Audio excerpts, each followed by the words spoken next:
Good morning, good evening, and good afternoon. This is Shirley with Spirit of Matter, and we are preparing for the Pluto ingress to Aquarius. And I notice I have been talking about two distinct things, that is the Pluto ingress to Aquarius and ushering us to the age of Aquarius, which is distinct. And I want to clarify that because Pluto ingress into Aquarius opens a 300-year cycle. Okay. Um, and the way that Pluto is preparing the ground, just like in any other planet that precedes an outer planet, but this one is the outer planet, it is exposing all the ways in which we had the image of science, but not actually science. And I'm actually sitting at a university when I'm recording this, and we cannot differentiate the university structure from cult structure, masons, and so on, from the curses and covenants. And so a lot of science has been hidden, which Pluto is going to uncover, and as well as the atrocities against the thinkers, the scientists. Um, and it's not just science versus religion, as the cults have been putting that, because the very cults that have been putting that in that way are all slaughtering children under the same, altar. And you get to know that very quickly when your clinical psychologist that decides which children are kidnapped, um, cahoots with some completely orthodox person that tries to gang stalk you. You understand that they are very likely both under the same altar, doing ritual abuse to the same children. And none of that has to do with the scientific revolution of Pluto and Aquarius. Now, Age of Aquarius, or what we call golden, ushering us to golden ages, is about an age that is ruled by the Saturn of the architect. Is an age where we refine and change masonry in general, because that's Aquarius, and create structures that are fixed, but and they are dogmatic, okay, so we don't have ideation here, but way more inclusive of that which was not included in the pyramidal Capricornian structure. And that is a completely different phenomenon, okay, that we're talking about two and a half millennia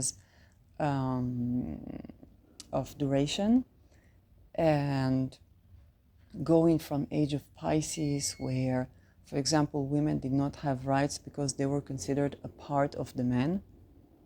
Okay, just like you don't give a separate right to your hand or to your feet, then it made no sense to give separate rights to women.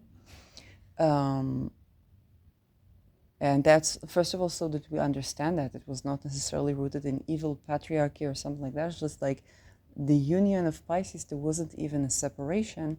And that was, of course, ideation of human relations that later began to be slowly separated, and people began to slowly fight, for women's rights and against gurus, against incest, which is the vice of Zeus, and ritual abuse. And now it's Saturn in Pisces, satanic ritual abuse. Again, we hear these voices, very important voices, and regimes that are divinity-based, okay, or God-based. So in that way, yes, both Pluto and Aquarius and Age of Aquarius bring what seems like secularism, but it's not actually, because abuse is not religion, not orthodox, not secular, okay? And so when I talk about golden ages, the structures are going to be different. The structures are going to be allowing for people to have more space in their relations, for the solitary person, okay, Saturn, to have a living space, both at work and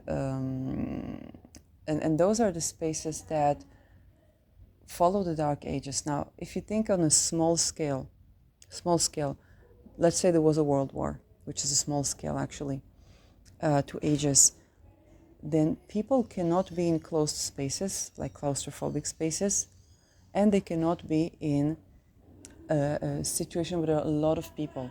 So this is the agoraphobia. Okay, the agoraphobia is not just like fear of open space, it's just fear of a lot of people.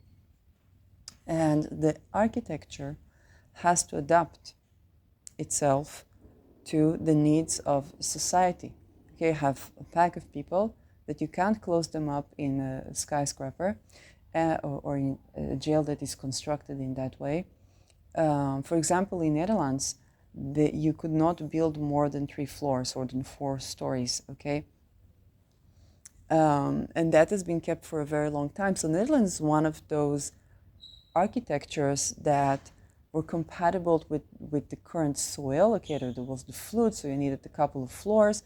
But when it came to the architectural, those small houses, those houses were compatible with people who could not live like in a high building. And indeed, there are a lot of neurological sensitivities when it comes to the society in Netherlands, whether it's the toxins in the soil or the curses of the Masons, because the lodges, okay, they do exist there, but still, when we look at the architecture, we look at an architecture that is more compatible with following a Great War architecture, okay, where you can't be too closed off and you need the freedom to roam.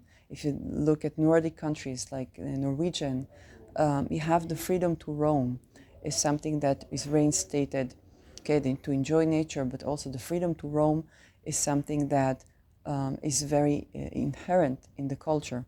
And those things are very supportive of recovery. And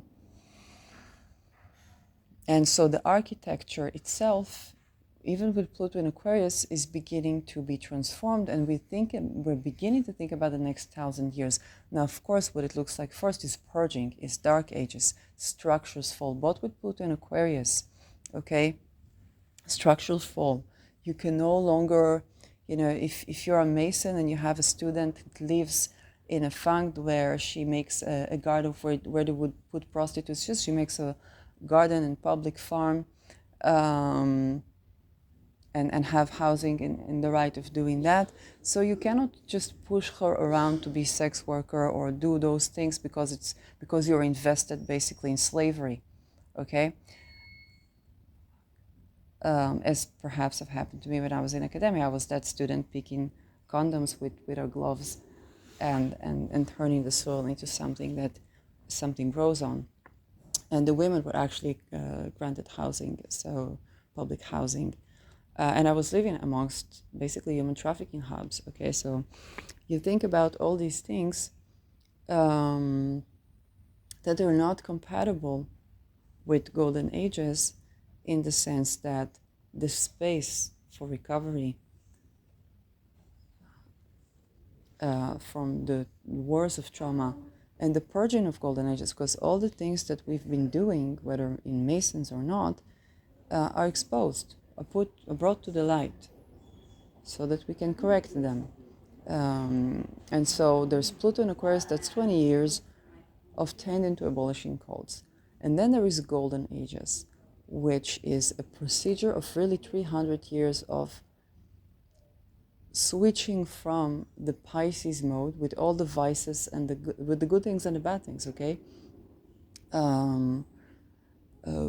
into a more, and the word egalitarian here is not said with is a good or bad thing, but we definitely move into a more egalitarian view of the world and a more egalitarian infrastructure and masonry. That will mean, if that means we're going to have women builders, very likely. And when I say women builders, I mean what I say. Okay, building in the soil, or building with stone. We gotta be having people going back to the rock, the root, and building up.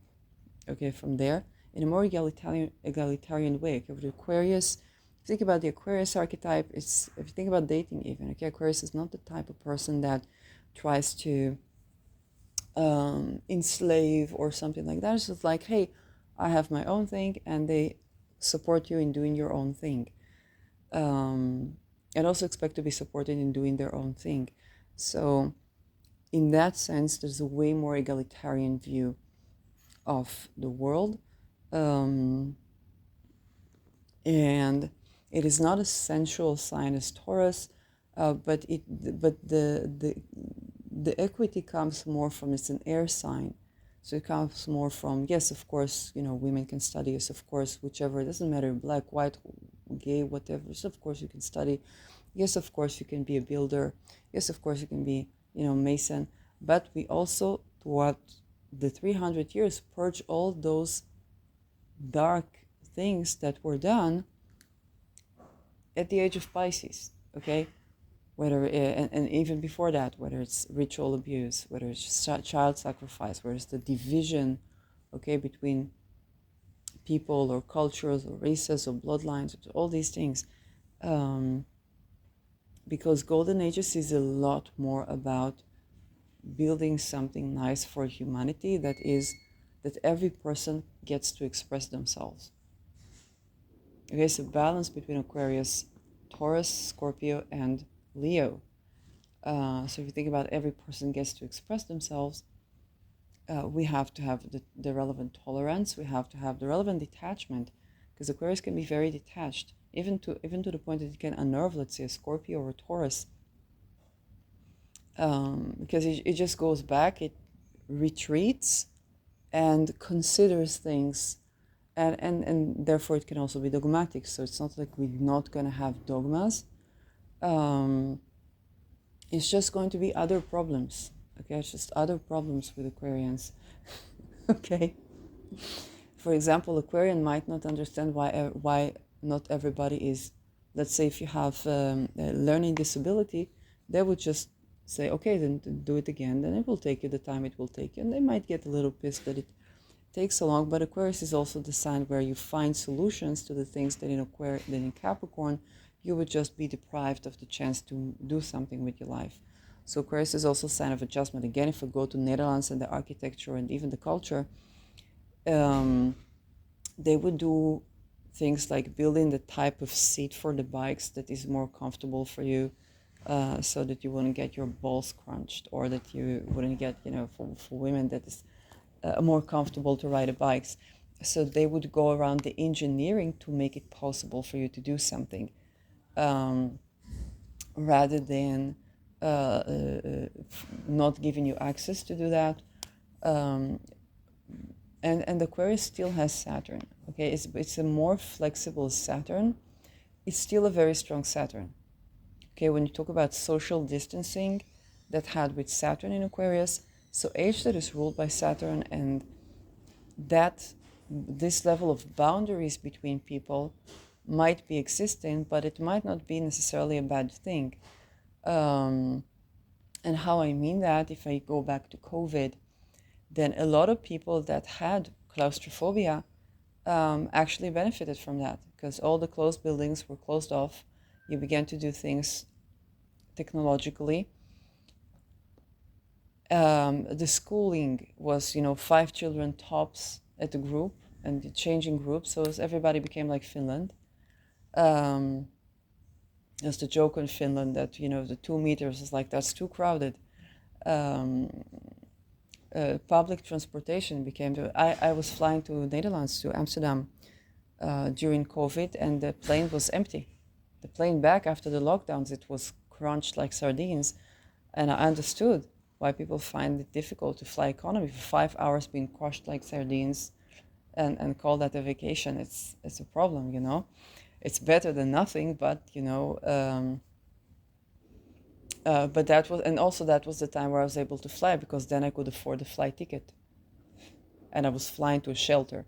Okay, it wasn't like having a vacay. But also that was where I had shelter above 0 degrees. You don't have shelter in Netherlands, and then because of the health whatever thingy, then there was shelter. And so, although pandemics and stuff, this is more of a Pisces stuff, is still relevant to Pluto and Aquarius. But when we talk about golden ages, it's very likely that they're going to be it's going to be way more compatible to introverts, let's just say. Okay, there are going to be a lot of spaces. Everything is going to be more spacious. Okay, so The pyramidal structure is kind of like is off the hook, but also the belief that you can go about your religion and have that be self-explanatory, or justify things with religion is going to be problematic. The thing with Aquarius, that this is an air sign. It's not the sensuality of Taurus. It's not the scorpionic depth, and it's not the open-heartedness, vulnerability of Leo. But it doesn't mean that it doesn't have an ego, okay?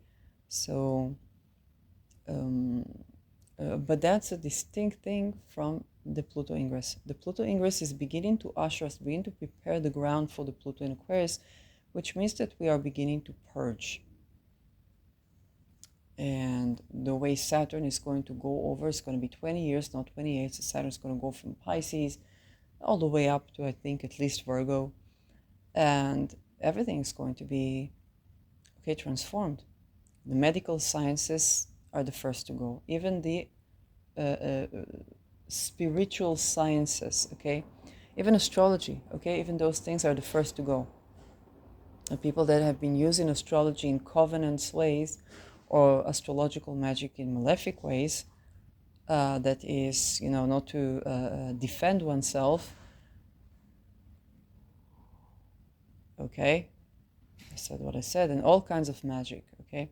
All these things hidden like Piscean. So they're the first to go. Then Aries, okay? If how should I say it?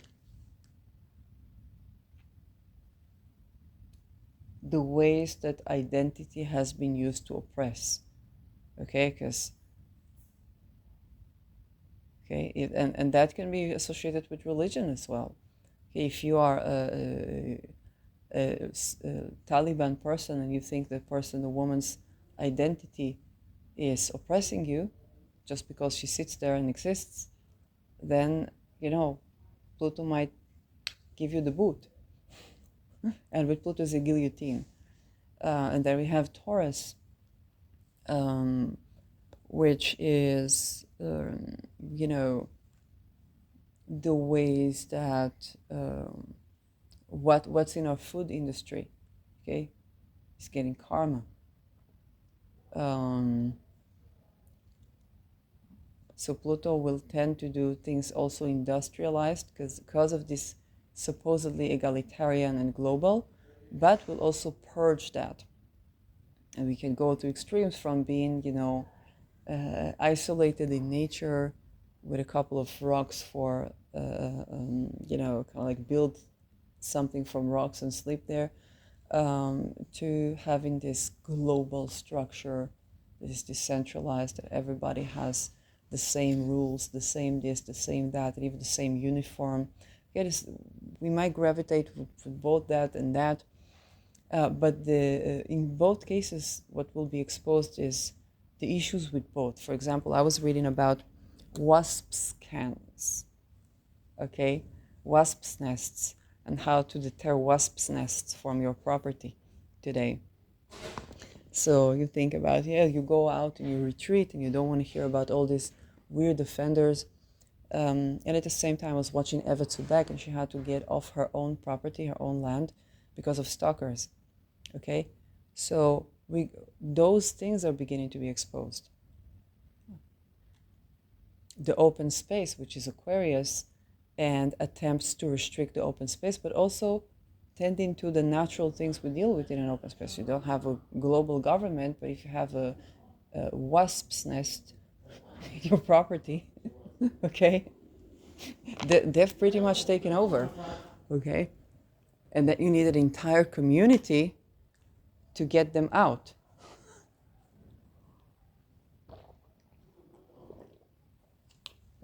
So you think about when Saturn will be in Taurus,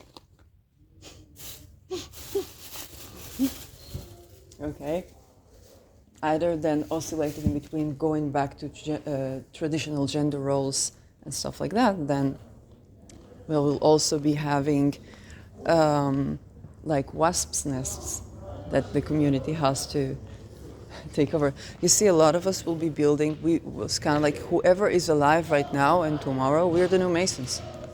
Whether you're a mason or not, because you're going to have to build your own structure. Okay, you won't be able to rely on the structures, whether it's of the government and so on and so forth.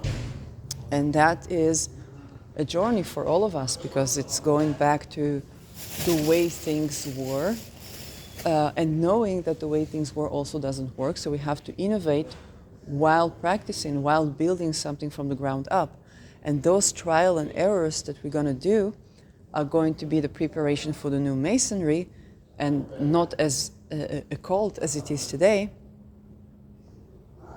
And the abolishing of cults and everybody beginning to pay attention to cult signs is important. If I think go back to 2017, there was also discussion of cults and narcissistic abuse, cult abuse, the hidden, psychological control. All these things are going to be very, very relevant, and on a vast humanity level, people are going to be, awakened that that's a thing, and begin to learn how to cope with that and deter that. Just like if you're building a cabin in the woods, you're gonna need to know what to do, with the wasp's nests. Then when the wasp nest is your government, global, you're gonna need to know, what to do with that and how to deter that and how to detect that, and tend it as a part of that architecture. Okay, so we might even look at things, we might look at nature itself from an architectonic point of view. Just like you think about that wasp nest in the house, so you think about the surveillance, or you think about government structures, And you're like, how do I deter that? Or if there's something, alien form and stuff like that. So there's just new things and new skills. If in Capricorn you needed to learn how to go up the rank, how to tackle with your organization, what's the effect of the government? Let's say it's your 7th house, How is the government all up in your, undies, when it comes to things, But it also exposed of how that affects many things. If it's at your 12th house, you may have seen how your ancient traditions and patriarchal notions been affecting your kings with the rights and wrongs of that. It can be simply kink, or that can be something that undermines your ability to have an equal relationship. You may have oscillated between extremes of going with that kink or alchemizing for your own sexual fantasies. That's also 12th house. If it was your business, so you were oscillating between climbing up the ladder, or working in a corporate, or maybe founding a corporate. But now with Aquarius, it's other problems, It's that wasp nest in the cabin in the woods that you built to get away from the government. You find yourself sleeping in the snow, maybe alive, maybe not. And then you might think, let's try to deal with that global government. Let's see if I can change things there and adjust that. And you might even be successful, You might tend to that the way you tended to that wasp nest, and voila, you change your government, It's